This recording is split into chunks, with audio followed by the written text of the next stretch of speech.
Jan Suraaj party का जो vision है उससे हम प्रभावित होकर इस पार्टी के लिए मेहनत कर रहे हैं। वैसे हम एक छोटा सा इस पार्टी का अदना सा कार्यकर्ता हैं, पर इस पार्टी में मेरी भूमिका अनुमंडल जिला उपाध्यक्ष का है। इस नाते हम पूरे मधुबनी ज़िला में हर जगह घूमते हैं और घूम घूम के जो हमारे आदरणीय प्रशांत जी का जो विज़न है उसको आम जन तक पहुंचाने का काम करते हैं। कल प्रशांत जी हरलाखी भी आ रहे हैं, उसको लेकर भी कैसी क्या तैयारी? हाँ, उसके लिए पूरे मधुबनी जिला वासियों में काफ़ी उत्साह है, जोश है, उमंग है। और हमको लगता है कि इससे कुछ दिन पहले झंझारपुर आए हुए थे आदरणीय प्रशांत किशोर जी, उसमें बहुत सारा लोग जो है मतलब पूरे मधुबनी जिला से माने जन सैलाब के रूप में उमड़ा था वहाँ। और हमको लगता है कि कल का जो इनका प्रोग्राम हो रहा है इसमें और अधिक से अधिक जनसंख्या में लोग वहाँ जुटेंगे। जैसा अभी हमको जो घूमे हैं 2-4 दिन उससे प्रतीत हुआ है कि बहुत लोग उसमें जुटेंगे। देखा जा रहा है क्योंकि इलेक्शन भी नजदीक आ रहा है, विधानसभा है, किस तरीके से देख रहे हैं कि जनसुराज पार्टी इसमें चुनाव? देखिए, हम प्रायः हर विधानसभा में घूमते हैं और जो लोगों का रुझान है वो इस तरफ इशारा कर रहा है कि इस बार बिहार में बदलाव तय है और जनसुराज की सरकार बनेगी, ऐसा हम उम्मीद करते हैं।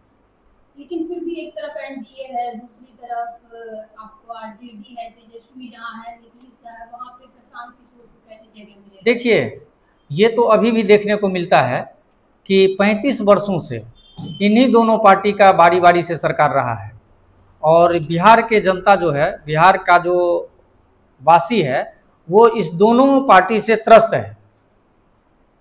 अभी जो है देखा जाए तो आए दिन जो है सो आपको सुनने को आता है लूट, हत्या, बलात्कार, ये सब जो है आम बात हो गया है। पहले लोग कहता था कि लालू के राज को जंगल राज कहता था, आज लालू के राज से भी ये एनडीए का जो राज है वो आपको पूरा जो है सो अस्त व्यस्त हो गया है। जनता यहाँ का त्रस्त है।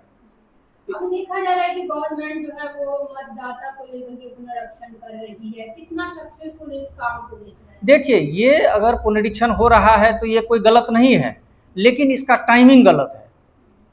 इससे पहले 2003 में जब पुनरीक्षण हुआ था तो अभी इसकी आवश्यकता नहीं थी। अगर सरकार को लगता है कि ये जरूरी है तो इसको समय रहते करना चाहिए था, इससे पहले करना चाहिए था। अब 1 महीना में आप क्या कर लीजिएगा? ये तो है कि जनता को परेशान करने वाली बात। इलेक्शन में क्या देख रहे हैं, कैसे टिकट जो है वो प्रशांत किशोर मधुबनी में स्पेशली देने वाले हैं? बहुत सारे मधुबनी में जो है वो कैंडिडेट है, बहुत सारा अपना दाव दे रहे हैं कि हम लड़ेंगे, उसमें किस तरीके से देख रहे हैं? देखिए, एक बात तो मानना पड़ेगा कि मधुबनी में जो जनसुराज पार्टी का जो संगठन चल रहा है वो बहुत जोर शोर से चल रहा है और संगठन बहुत अच्छा काम कर रहा है। खास करके जब से इंद्रशेखर झा जी मधुबनी जिला अध्यक्ष का कमान संभाले हैं, इनके अध्यक्षता में पार्टी का संगठन बहुत अच्छा काम कर रहा है।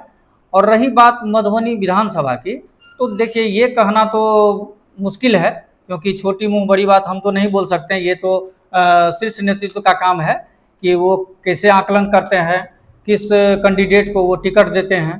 दावेदार तो बहुत है, लेकिन हाँ इतना तय है कि इंद्रशेखर झा जी का जो क्रेज है मधुबनी विधानसभा के जितने भी मतदाता है वो चाहता है कि यहाँ से जनसुराज जीते और यहाँ से टिकट भी इंद्रशेखर झा जी को मिले। क्योंकि हम देखते हैं कि जहाँ इंद्रशेखर झा जी अपने क्षेत्र में जाते हैं बगैर बुलाए लोग उनको जो है मान सम्मान देते हैं और वहाँ पार्टी का सदस्यता लेते हैं और पार्टी से जुड़ते हैं और काफ़ी उत्साह देखा जाता है। पिछले दिन इंद्रशेखर झा जी एक जनसभा किए थे पंडौल प्रखंड के ककना में, जिसमें 1200-1300 जो है लोगों का जुटान हुआ था। विशाल जनसभा हुआ था, उसमें कुर्सी कम पड़ गई थी, बहुत लोग बाहर था, रोड पे था। तो एक बार आह्वान किए और इतना लोग इकट्ठा हो गया। इससे प्रतीत होता है कि लोग जनसुराव के प्रति लोगों का झुकाव है। प्रशांत किशोर देखा जा रहा है कि वो हमेशा पलायन को लेकर के बात करते रहते हैं कि बिहार से पलायन बहुत होता है, और अभी रिसेंटली में एक मामला बहुत हाईलाइट हुआ है कि महाराष्ट्र में पलायन, स्पेशली बिहारियों को लैंग्वेज को लेकर के बहुत प्रताड़ित किया जा रहा है, उसको कैसे देखते हैं आप लोग? देखिए, उसको बिहारीय नहीं कहिए, उसको उत्तर भारतीय कहिए, हिंदी भाषी कहिए।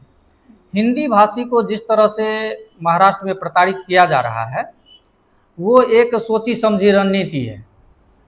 चूँकि आपको याद होगा कि अभी कुछ दिन बाद वहाँ पर जो है सो बीएमसी का चुनाव होने वाला है। बीएमसी चुनाव में अपना वोट लेने के लिए ठाकरे परिवार, ठाकरे जो दोनों ब्रदर्स हैं, राज ठाकरे और उद्धव ठाकरे, वो जो है सो वोट बैंक के चलते वहाँ हिंदी भाषी को प्रताड़ित कर रहे हैं, जो निंदनीय है, दुखद है। हम लोग, हमारी पार्टी इसका घोर निंदा करती है। अंत में जो कल का जो प्रशांत किशोर जी का प्रोग्राम होने वाला है, उसको लेकर के हमारे व्यूअर्स को क्या कुछ? देखिए, हम मधुबनी जिला वासियों से यही अपील करेंगे कि भारी से भारी संख्या में पहुंचकर उस सभा को सफल बनाइए और हमारे प्रशांत किशोर जी का जो बिहार बदलाव का मुहिम चल रहा है, उसमें अपना सहयोगी बने।